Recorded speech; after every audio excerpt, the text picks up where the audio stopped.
غم دو لوگوں کو اس قدر قریب لاتا ہے کہ جس قدر نزدیک خوشی نہیں لا سکتی، اور مشترکہ مصائب مشترکہ خوشی سے بڑھ کر مضبوط روابط استوار کرنے کا ماجب بنتے ہیں۔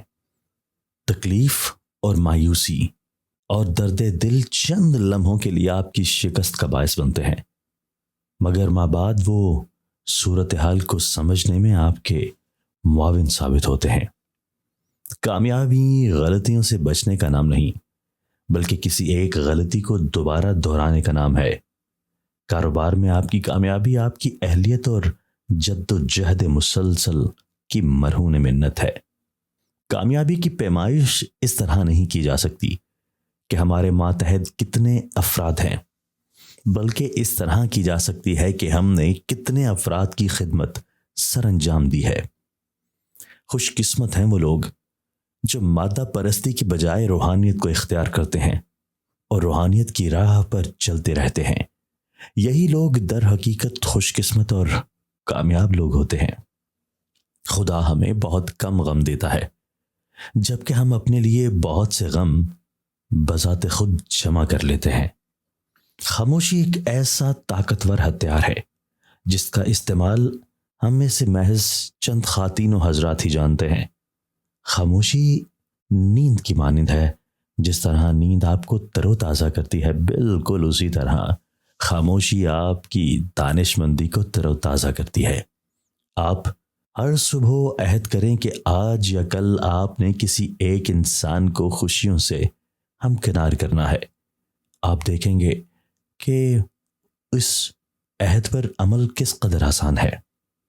اچھے الفاظ منہ سے نکالنا اچھی بات ہے، مگر برے الفاظ منہ سے نکالنے سے خاموشی کہیں بہتر ہے، جس پر آپ کو کچھ بھی خرچ نہیں کرنا پڑتا۔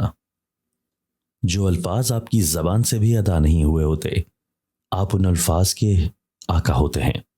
جو لفظ آپ کی زبان سے ادا ہو جاتے ہیں، وہ آپ کے آقا بن جاتے ہیں۔ زندگی کے لوازمات سے محض اپنی ذات کو مستفید کرنا ایک بیکار اور فضول امر ہے۔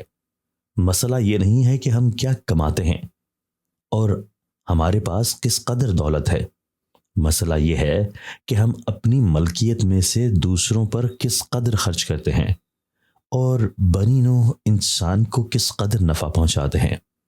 جو تمہارے سامنے شوخی دکھائے، اس کے سامنے اپنے چہرے پر مسکراہٹ لاؤ۔ وہ تم سے جلنے لگے گا کہ تمہیں ایسا کیا مل گیا ہے کہ تم خوش رہنے لگے ہو۔ کچھ لوگ اپنے دوستوں کی خامیاں تلاش کرتے رہتے ہیں، ان کو اپنے اس عمل سے کچھ حاصل نہیں ہوتا۔ میں نے ہمیشہ اپنی خامیوں پر نظر رکھی ہے اور مجھے اپنے اس عمل سے خاطر خواہ فائدہ حاصل ہوا ہے۔ اس زمینی زندگی کے دوران سب سے اطمینان بخش امر اپنے انسان بھائیوں کی خدمت کرنا ہے۔ بنی نوع انسان کی خدمت اس دنیا میں طمانیت کے حصول کی ایک مضبوط بنیاد ہے۔ وہ جو خوش مزاجی کے ساتھ دوسروں کی خدمت کے لیے زندہ ہیں، جو دوسروں کی بہتری پہلے سوچتے ہیں، جو نیکی کو اپنا مقصد حیات تصور کرتے ہیں، وہی لوگ خوشی کی شعاؤں سے منور ہوتے ہیں۔